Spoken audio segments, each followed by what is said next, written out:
Welcome to Oxford Analytica's video briefing. My name is Hannah Waddilove, Africa Analyst here. We're here today to talk about the significance and the implications of South Africa's general election results. Final results are still trickling in, and as expected, the ruling ANC has achieved a fairly formidable national majority of around 62%. I'm here with my colleague William Attwell to consider the significance of these results. William, the first question I'd like to ask is, what kind of provincial trends have we seen with these results? Thank you, Hannah. Yes, that's absolutely right, that the interesting results from this election have been borne out at a provincial level. This is most notably the case in Gauteng, the economic heartland of South Africa, where the ANC saw quite a significant decline in support of around about 10% down.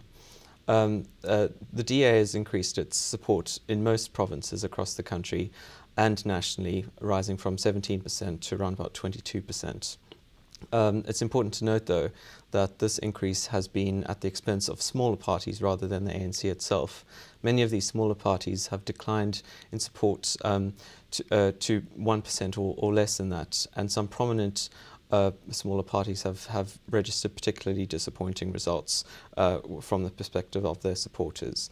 One of these, of course, is the much hyped about Gang SA, led by Mampile Rampile, former World Bank Managing Director, whose party registered less than 1%, and it's uncertain whether they'll actually gain a seat in the National Parliament. Another prominent smaller party which did slightly better is Julius Malema's more radical economic freedom fighters. They gained around about 6% of the vote and will have seats in Parliament, but their support base is really focused in the province of Limpopo in the north part of South Africa, where they will most probably occupy the official opposition benches in that province's legislature.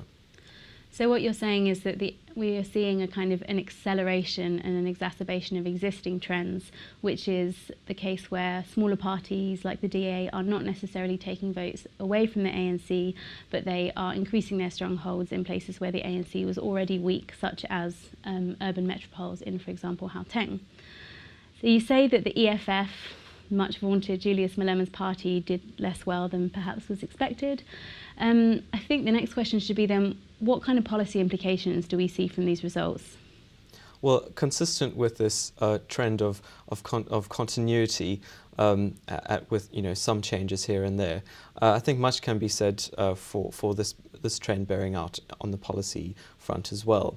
The ANC will view this election outcome as an endorsement of their current outlook, which is broadly outlined in the National Development Plan developed by Minister Trevor Manuel, with some policy confusion and inconsistency from other ministries, notably from ministries that are dominated by more left-leaning colleagues of the President. So while we'll see this result as a mandate to take the NDP forward, combined with that will be a mandate to continue with statements about a second economic transition, which the President was talking about prior to the election. This will be borne out in the form of more confidence behind more radical black economic empowerment, land reform and mineral resources legislation, which we can see coming forth in the next sitting of the Parliament. So what do the election results, uncertain continuity of South Africa as you have described, what do they look like from the perspective of South Africa's domestic business community, from foreign investors and from market sentiment towards South Africa more broadly? Well, the markets have seen this election result in a positive light. The Johannesburg Stock Exchange ended a few points up.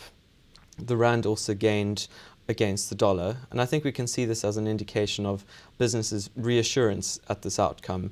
It means more of the same, however imperfect that might have been, but it's a known, and a business is reassured by the fact that the bumbling along that has characterized the past few years of the Jacob Zuma administration will continue, rather than any dramatic shift.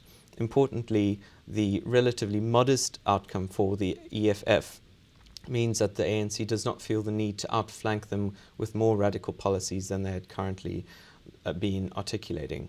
And this again reasserts the trend of the ANC continuing with its current policy outlook. Many thanks, William. Thank you. And thank you very much for joining us. We hope to see you next time.